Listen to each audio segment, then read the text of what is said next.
ayaw nang umandar. Tapos ang ginawa ko, iniwan ko muna dun sa labas ng company namin. Tapos dinala ko dun sa shop sa SYM, malapit lang dito sa company namin. So pinalitan ng battery yung motor ko, tapos umistart naman, kaya lang may nakita silang problema. Ang nakita nilang problema ay nasira daw yung ECU ng motor ko.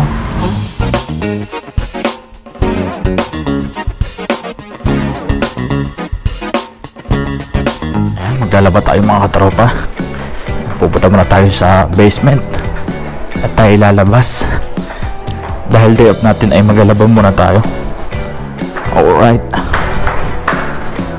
Madami-dami na naman itong labahin natin.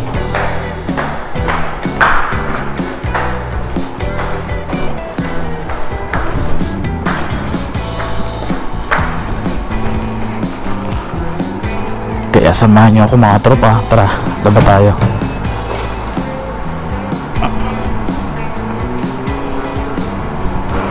Let's go. Yan. Ito si Bigla.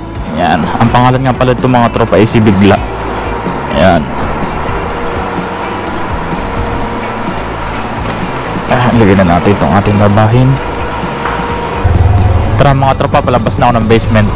Bago tayo pumunta sa laundry, bibili muna tayo ng pagkain dito sa Pinoy Store. Bibili muna tayo ng ating umagahan. Tapos doon na tayo kakain sa laundry.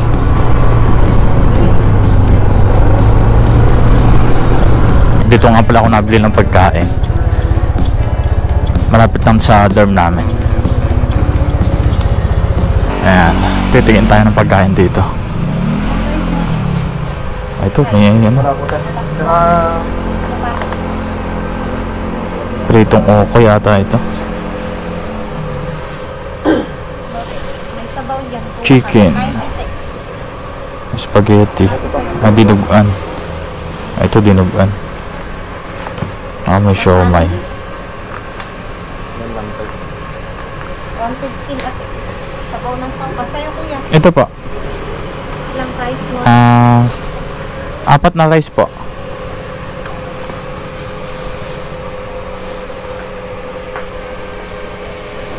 Apo, 4 na kanin po. 250.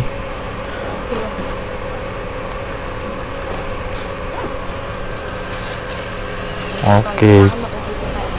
Bumili na din ako mga tropa ng para mamayang hapon kasi may pasok na naman tayo mamayang gabi.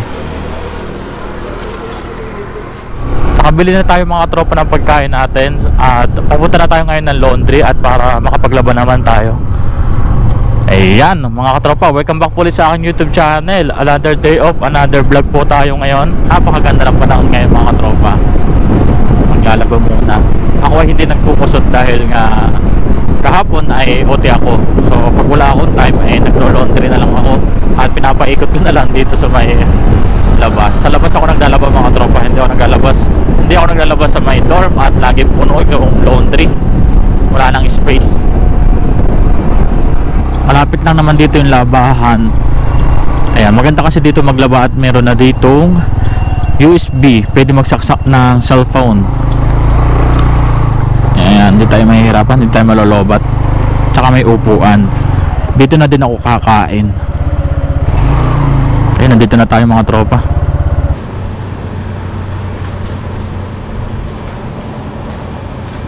Swerte mga tropa. Ayan, solo natin yung labahan. Ayan, makakapamili tayo ng ating makakapamili tayo dito kung sa tayo pwede maglaba. Ayan, solo natin. Okay, dito na lang tayo sa may 70 NT. Ayan, sakto lang to kasi ito lang yung ating labahin, medyo madami-dami din.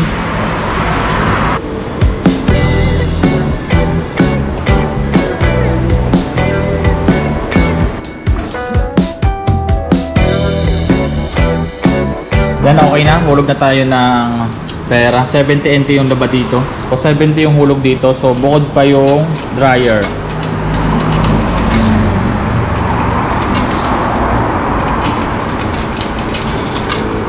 Okay na.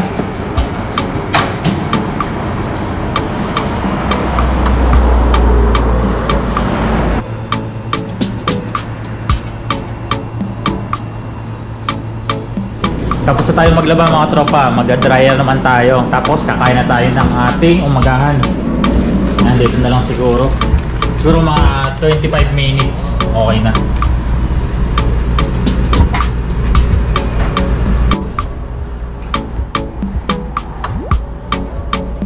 Tulog na tayo, siguro mga 25 minutes, okay na.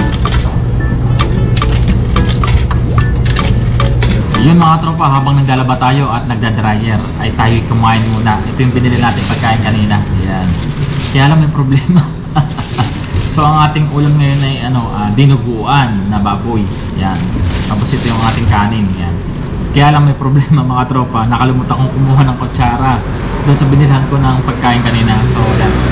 Buti meron ditong tubig. Magugas muna tayo ng kamay. Buti may tubig dito. Magugas muna tayo ng kamay. Tayo magkakamay na lang. Dinuguan. Tsaga-tsaga muna tayo sa kamay. Kumain muna tayo habang wala pang tao. Thank the Lord sa pagkain. In Jesus' name we pray. Amen. Tara mga tropa. Tara, kain na tayo. Nagmamadali kasi ako kanina mga tropa. Yan. Nakakalimutan ko kumuha ng kutsara. Tara. Kain po. Masarap naman ang nakakamay.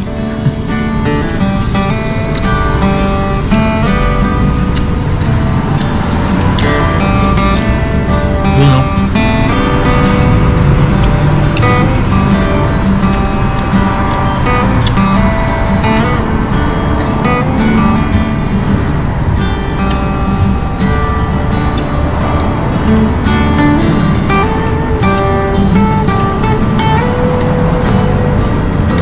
Bagong luto mga tropa, bagong luto pa yung dinuguan.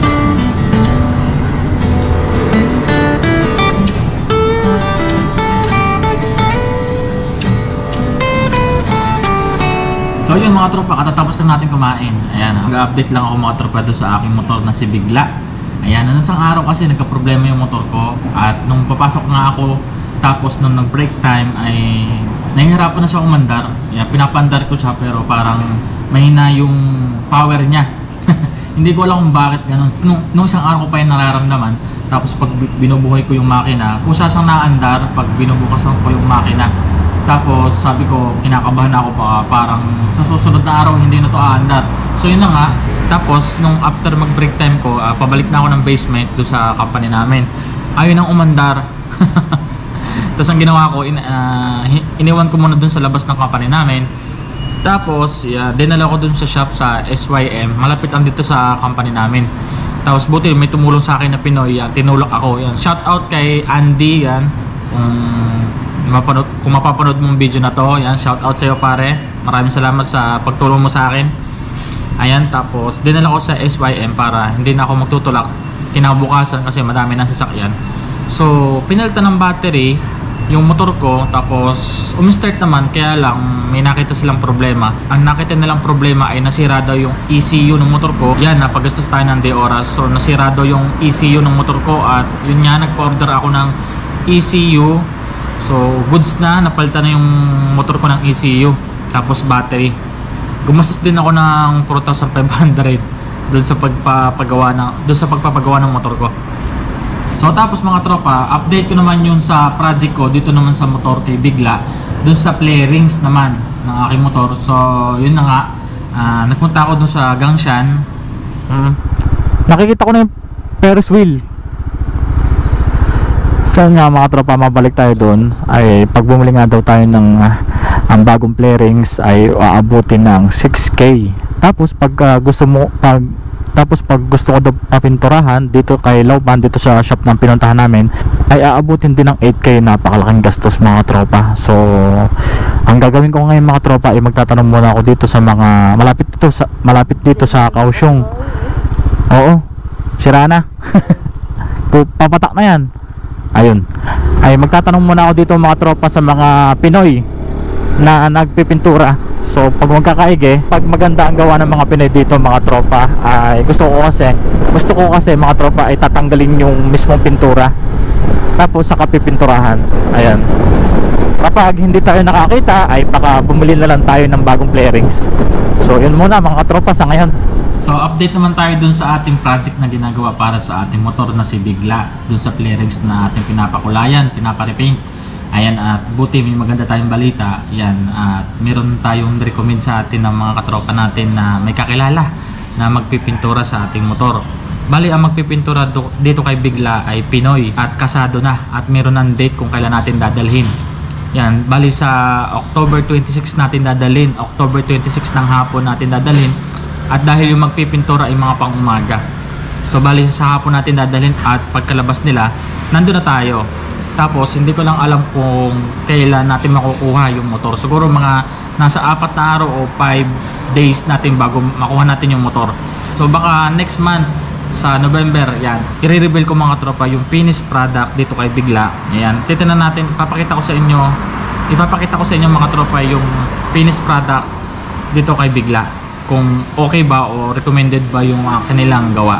So yun, abangan nyo mga tropa. Okay na mga tropa yung ating labahin. Ayan, na-dryer ko na. Magtutupi muna tayo ng ating mga nilaban. Kukuhanin na natin. Magtutupi muna tayo mga tropa ng ating mga nilaban para hindi na siya nagugusot pag inuwi natin mamaya sa dorm.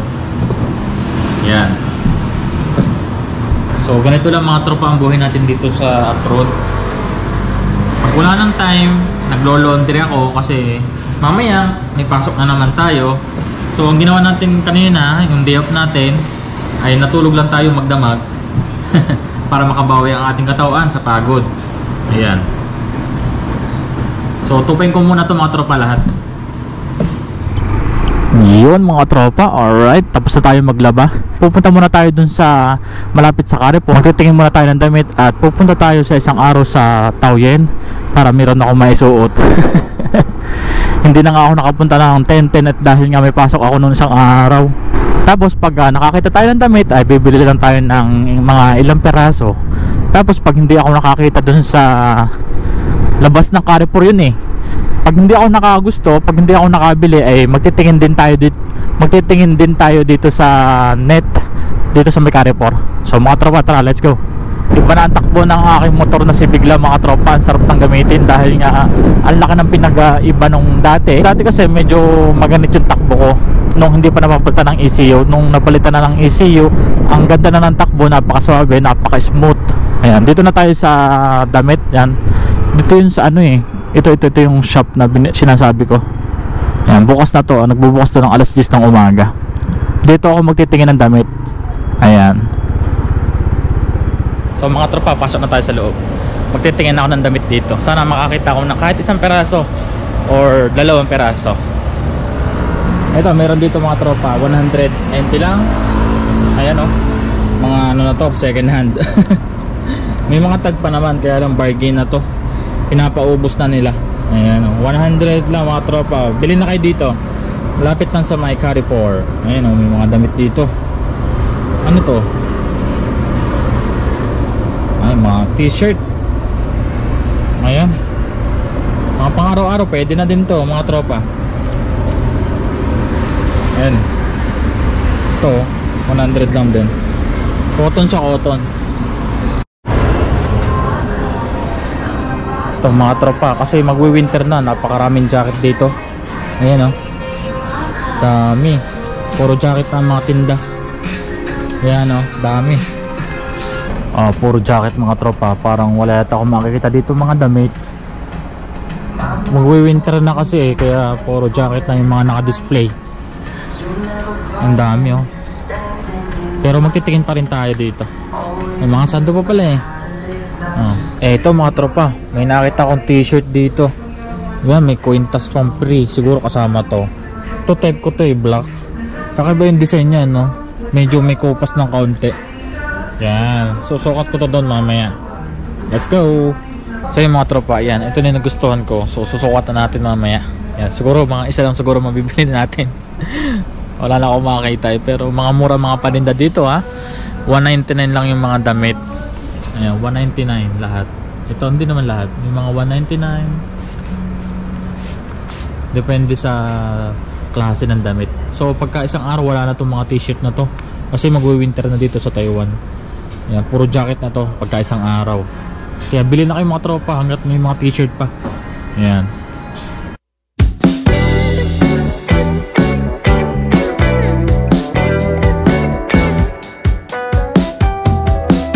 So yun mga tropa, yan, sukat na natin. So tingnan natin sa salamin kung anong itsura. So, tara. Okay. Ayan na mga tropa. Medyo malaki siya kasi large. Ayan. O pwede na siya. Let's go! So yun mga tropa, okay na para sa akin. So tara, bayadan na natin sa cashier. Tara, let's go. Ito na mga tropa, nabayadan ko na yung damit. Yan. Meron na naman tayong susuotin pag nagpunta tayo ng Taoyuan sa isang araw. Siguro pag nagdalawa yung day off natin, yan, bibisita ulit tayo sa girlfriend ko. So yun mga tropa, abangan nyo kung magiging vlog natin doon. Hindi na muna tayo pupunta dito sa may Carrefour. Hindi na tayo magtitingin ng damit dito at nakabili na nga tayo. Hindi ko alam kung mahal ba yung tinda o hindi, pero ito na, okay na to para sa akin. Maraming salamat mga tropa sa inyong pagsama sa akin sa araw na ito. Abang lang kayo mga tropa sa magiging update ko sa mga next vlog natin.